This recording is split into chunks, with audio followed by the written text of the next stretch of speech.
Hello guys, bersama saya lagi dalam Alright Nopo Channel. Jadi hari ini terbuktilah bahwa langkah Dubai, ya apa yang dinyatakan kononnya kerajaan ini akan bertukar, kononnya sudah mempunyai 118, 120 SD. Semua itu adalah satu pembohongan, ya hanya sekadar retorik, hanya sekadar harapan palsu ya oleh ahli-ahli parlimen, oleh kaki-kaki fitnah ya khususnya ya seperti geng-geng kaki fitnah yang diketuai oleh Raja Petra, Raja kaki fitnah nombor satu. Hari ini sekali lagi MP PAS kita lihat saling bercanggah ya maklumat dan juga info yang mereka katakan. Ya hari ini kita dilihatkan ada yang cakap tukar kerajaan, ada yang cakap pula tidak tahu menahu. Jadi kalau begitulah situasinya sahabat semua, jelas ini hanyalah penipuan terbesar oleh geng-geng tebuk atap. Jadi menarik untuk saya kongsikan bersama dengan Anda satu kenyataan media ya daripada seorang pemimpin ya, seorang pemimpin Ketua Penerangan Keadilan Kemaman yang menyatakan tukar kerajaan, ahli parlimen PN pun tidak ada maklumat. Jadi apa yang dimaksudkan oleh beliau ya dalam kenyataannya ini saya ingin membacakan apa kenyataan media ini yang saya petik daripada Suara Keadilan. Jadi spekulasi kerajaan persekutuan akan bertukar yang hiruk pikuk diperkatakan dalam kalangan blogger serta TikToker pro kepada pembangkang kebelakangan ini sebenarnya tidak diketahui hujung pangkalnya oleh kebanyakan ahli parlimen Perikatan Nasional itu sendiri. Bagi Ketua Penerangan Keadilan Kemaman Ahmad Nadir Yoob, hal pertukaran kerajaan itu hakikatnya hanya diperkatakan secara serius ya dalam kalangan pempengaruh atau laskar cyber tentera Perikatan Nasional ya berbanding pada tahun lalu, yaitu turut diulas oleh beberapa pimpinan tertinggi Bersatu dan juga PAS. Beliau berkata demikian mengulas ya jawaban ahli parlimen Hulu Terengganu yaitu Datuk Rosal Wahid dan juga ahli parlimen Kuala Nerus Datuk Dr. Alias Razak yang baru-baru ini ditanya berkenaan hal tersebut oleh Sinar Harian. Datuk Rosal kata yakin kerajaan akan bertukar. Kedua pula Dr. Alias pula kata tidak ada sebarang maklumat tetapi PAS akan setia kepada Perikatan Nasional. Jadi hal ini menunjukkan apa katanya? Jadi saya nampak ianya satu kekeliruan. Seorang kata kerajaan bertukar, seorang kata tidak ada maklumat. Jadi bagi saya hentikan polemik murahan ini kata beliau dan fokus kepada pembangunan negeri Terengganu lebih baik katanya. Tambah Ahmad Nadir lagi, Rosal dan Dr. Alias Razak sebaik-baiknya berusaha fokus untuk membangunkan negeri Terengganu daripada berfikir untuk menjadi kerajaan persekutuan. Tambah lagi, banyak lagi kena buat di negeri Terengganu. Tetapi pimpinan Bersatu dan juga PAS tidak habis-habis mau melakukan stand politik murahan. Sedangkan rakyat banyak lagi isu yang tidak selesai. Bagi saya ini adalah satu tindakan yang tidak bertanggung jawab katanya lagi. Sebelum ini Rosal dipetik Sinar Harian berkata beliau tidak tahu bagaimana pertukaran kerajaan persekutuan itu akan berlaku, tetapi yakin akan bertukar kerana rakyat sedang marah berikutan kenaikan harga barang. Manakala Dr. Elias pula tidak mempunyai sebarang maklumat, namun beliau berkata akan kekal setia kepada Perikatan Nasional sehingga habis penggal. Jadi dalam kenyataan ini sebenarnya menunjukkan sahabat-sahabat semua bahawa kenyataan-kenyataan yang dibuat ini hanyalah mainan ya daripada tentera cyber Perikatan Nasional ya terutamanya seperti Raja Fitnah, Papa Gomo, Cik Gubat dan mereka-mereka yang lain juga termasuk seperti Ratu Fitnah, Ratu Naga dan sebagainya. Jadi kita boleh lihat bagaimana terdesaknya mereka sehingga membuat spekulasi seperti ini. Untuk apa? Memberikan harapan palsu, bersorak lebay-lebay, bersorak walaun-walauntin kononnya mereka akan menjadi kerajaan. Hakikatnya sahabat semua, itu hanyalah mimpi basah semata-mata. Dan satu lagi yang menarik ya, saya ingin kongsikan bersama dengan Anda satu kenyataan ya yang mana apa yang ditunjukkan oleh Raja Fitnah yaitu banyak percanggahan ya di percanggahan dakwaan 120 SD. Jadi kalau kita lihat Zikri Kamarul Zaman, seorang pemerhati politik berada dalam keadaan berjaga-jaga selepas seorang penulis blog mendakwa bahawa pembangkang telah berjaya memperoleh sekitar 120 akuan berkanun atau SD untuk menjatuhkan pentadbiran Perdana Menteri Datuk Seri Anwar Ibrahim. Pengarah pilihan rayanya yaitu MB Lato-Lato dilaporkan hari ini mendakwa sudah cukup SD dikumpulkan dan pembangkang hanya menunggu hari untuk mengumumkannya. Bagaimanapun, semakan terhadap dakwaan oleh penulis blog Raja Petra dan dokumen yang dipegangnya mendapati terdapat banyak percanggahan yang menjadi persoalan. Apa yang ditunjukkan oleh Raja Petra, kata pemerhati politik ini. Dalam video yang disiarkannya pada hari Jumat yang lepas, Raja Petra mengangkat 3 keping kertas. 2 keping kertas pertama didakwa sebahagian daripada senarai 5 surat ahli parlimen yang telah menarik sokongan terhadap Datuk Seri Anwar Ibrahim. Kononnya, jadi pemerhatian lebih teliti pada muka surat itu menunjukkan bahwa ia adalah senarai semua 122 ahli parlimen. Ya, terdapat 6 ruangan pada setiap muka surat, yaitu negeri, kawasan pilihan raya, nama, parti gabungan, setuju dan tolak.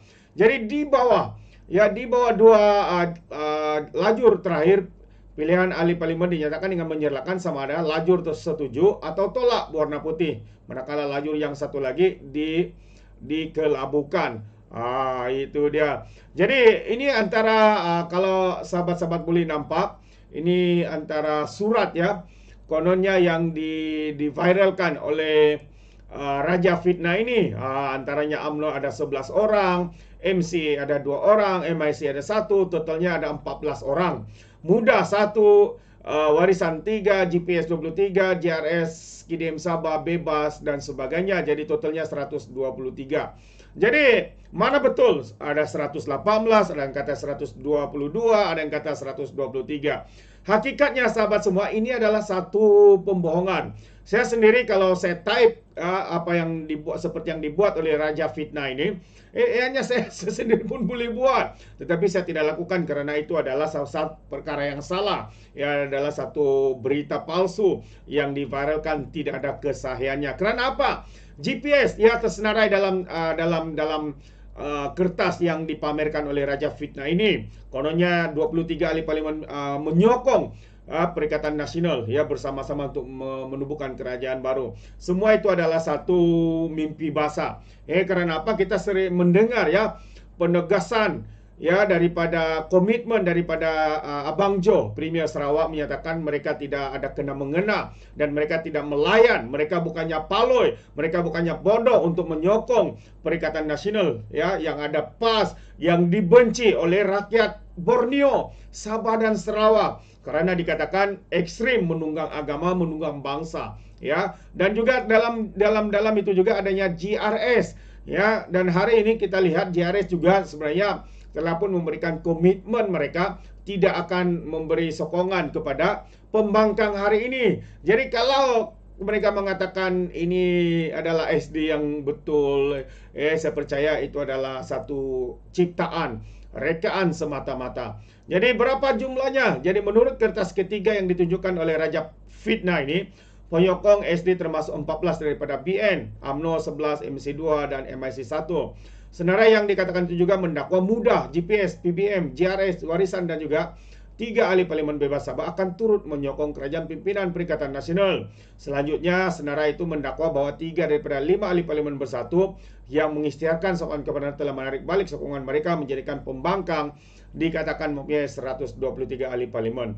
Siapa sebenarnya yang berpaling tada? Ini satu persoalan yang dikemukakan oleh penganalisis pemerhati politik ini. Katanya walaupun keseluruhan senarai 123 ahli parlimen yang didakwa telah menandatangani SD, tidak tersedia terdapat gambaran 2 helai kertas pertama yang ditunjukkan oleh Raja Fitnah. Senarai di sebelah kiri skrin adalah untuk Perlis, Kedah, Terengganu dan sebagian senarai untuk Pulau Pinang. Bagaimanapun, ia tidak menunjukkan sebarang perubahan dalam sokongan masing-masing.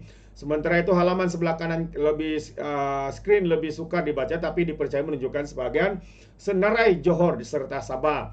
Daripada senarai itu sekurang-kurangnya seorang ahli parlimen BN di Johor, dari ahli parlimen Barisan Nasional di Johor didakwa menyokong pertukaran kerajaan mengikut senarai yang ditunjukkan. Walau bagaimanapun, lebih ketara lagi bagi ahli parlimen Sabah, ketiga ahli parlimen warisan yang partinya berkod warna ungu disenaraikan sebagai menolak SD, bercanggah dengan jumlah yang ditunjukkan oleh Raja Petra.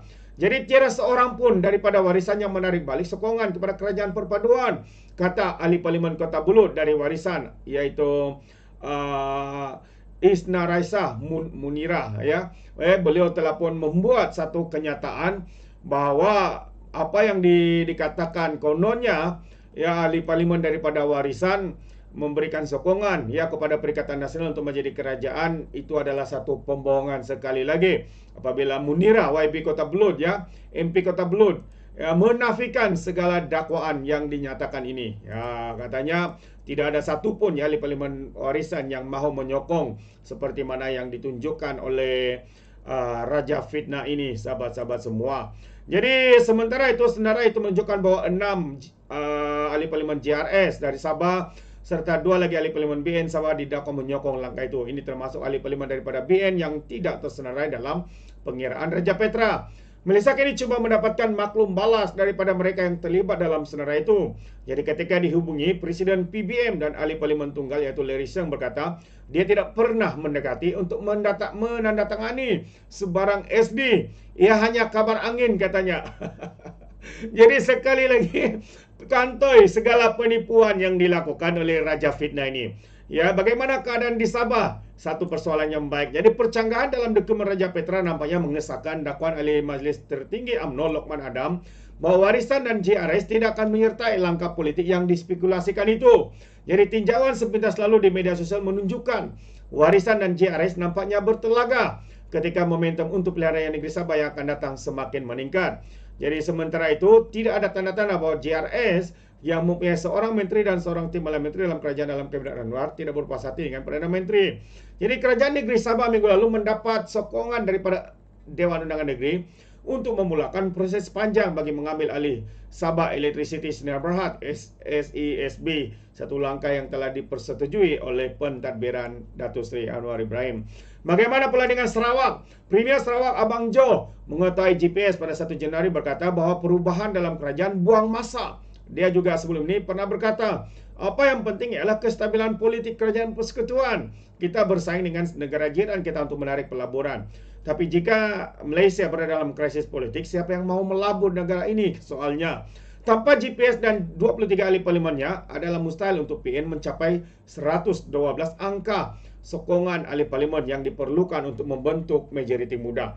Jadi dalam ulasan daripada pemerhati politik ini, sahabat-sahabat semua, jelas menunjukkan bahwa tindakan, kenyataan yang dikeluarkan oleh Raja Fitnah ini, dan sebenarnya sudah pun dinafikan oleh Ketua Pembangkang, pejabat Ketua Pembangkang Hamzah Zainuddin, bahwa semua itu tidak benar. Apa sudah jadi? Ya, saya berterupanya dinafikan, dikantoikan menipu. Inilah sahabat-sahabat semua, bagaimana mereka hari ini saling bercanggah. Ahli parlimennya pun ada yang tahu, ada yang kononnya tahu, tapi dia sendiri pun sebenarnya tidak tahu, ya, apa yang mereka coba lakukan, mewujudkan satu persepsi. Kononnya kerajaan ini akan tumbang, kononnya kerajaan akan bertukar, kononnya Datuk Seri Anwar akan digantikan. Hakikatnya semua itu tidak akan berlaku. Datuk yang di Pertuan Agong sekarang ini pernah menyatakan biarlah Datuk Seri Anwar Ibrahim adalah Perdana Menteri di bawah kelolaan beliau sebagai yang di Pertuan Agong. Dan yang di Pertuan Agong Sultan Johor pula yang bakal mangkat sumpah pada 31 Januari ini berkata tidak akan menerima sebarang permohonan, ya, untuk mana-mana pihak menghadap beliau. Jadi kalau mereka katakan sedang menunggu waktu untuk menghadap, ternyata itu semua adalah satu pembohongan besar. Betapa sanggup mereka menipu, betapa sanggup mereka memperbodohkan rakyat. Soalnya siapa yang percaya lagi dengan kenyataan-kenyataan seperti ini? Adakah Anda yang bodoh yang boleh percaya, atau adakah Anda percaya kerana Anda adalah penyokong-penyokong Perikatan Nasional, PAS dan juga Bersatu, walaun-walauntit, lebay-lebay, geng tebuk atap, geng sapu bersih? Jika Anda itu orangnya, mungkin Anda boleh berikan komen di dalam ruangan komen. Tapi ingat, komen dengan cara berhemah. Jangan menjadi seperti walaun-walaun, lebay-lebay, geng sapu bersih apabila memberikan komen penuh dengan hasutan, kebencian, dan juga fitnah-fitnah melampau. Sepertinya mereka tidak punya otak, mungkin karena otak mereka tertinggal di dasar Laut Cina Selatan. Jadi sampai di sini saja, terima kasih. Izinkan saya untuk mengundurkan diri, dan seperti biasa peribahasa mengatakan tapapun kangkap, dua ton keinginan. Dalam bahasa Melayunya, tepuk dada, tanya selera. Sekian saja pada Alright Napa Channel. Kita berjumpa lagi. Bye-bye.